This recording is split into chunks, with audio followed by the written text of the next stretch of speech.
There's something quintessentially human about telling stories. We tell stories about our past and present. We project forward and consider stories of our possible future. We tell stories that are true, that are based in truth, that are completely made up.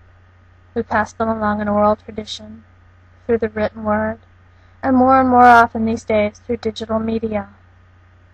When we tell our stories, we might just be passing time, like I do with my children when we make up stories about the images we see in the clouds.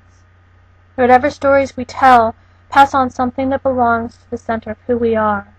When we listen to others tell their stories, something of who they are passes into us. I want to tell you a love story. I want to tell you the story of Joe and Marnie. I don't know a lot of it. I don't even know most of it, but I know enough of it.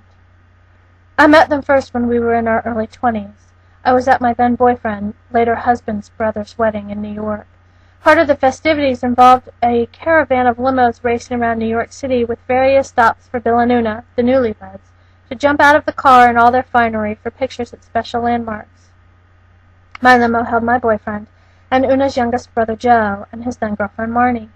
We talked about many things, but the stories we told on that miniature journey were light and frivolous.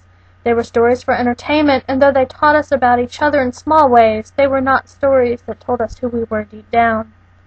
I met Joe and Marnie many times over the years. Dan and I married. Joe and Marnie married. And the stories we told each other got deeper and taught us more about each other, but still they were stories of entertainment. They were usually pretty funny.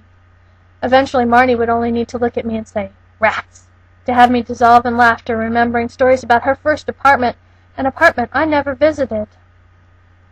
Marnie and I got to be friends, even though we only saw each other a couple times a year. Marnie was a planner. She planned things years in advance. It was a joke in her family that she planned her wedding 2 years before she ever even met Joe. But some things cannot be planned. Some things cannot be controlled. This is a story about one of those things. One very beautiful September morning, and I wonder how many people just cringed knowing what I'm about to tell you, Joe and Marnie went to work.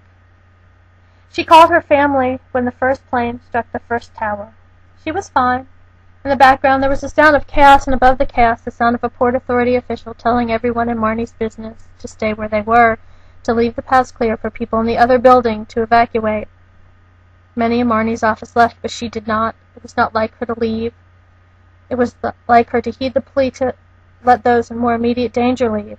No one knew it was coming, and no one could have. Everyone who left lived, but Marnie did not live, because she did not leave. The phone call was the last anyone heard from her. It's a horrible story. I hate it. I hate knowing it. I hate thinking about whether she was pregnant that day. I was watching TV with my infant daughter when I saw the second plane hit, and I watched the collapse. I did not know I was watching the last moments of Marnie's life. I did not know I was watching the possibility of her child with Joe crumbling in the ashes, but I never turned away because I did know I was watching a horror story that would resonate for the rest of my life. Joe did not leave his office for days for any reason. He was certain that she would come there, that she would be back. She was young, and she was beautiful. She was smart, and they were going to start a family soon. She would come back to him there. He was finally sedated and taken home. Joe met a woman in a support group who lost her husband. I think they did a pretty good job patching each other up, but I don't really know. It's not a story that I've ever heard firsthand. I know that in time he married another woman. I haven't met her yet. She's Hungarian, and I'm told quite beautiful. I heard about it when they had their first child. I think that's wonderful. It made me so happy to hear about that child. But it's not a happy ending to the story that I told you. It is not the ending of Joe and Marnie's story. It is the happy beginning to another story. Even in the ashes of a terrible fire, even in the aftermath of a horrible tragedy, something beautiful may grow. And that's the story that I wanted to tell. That in the end, the love story is that life keeps going on, that there is hope, and there is beauty ahead of us. Up to the rest, up to white roses grow. Cracks of blue broken glass and happy like a black and white roses.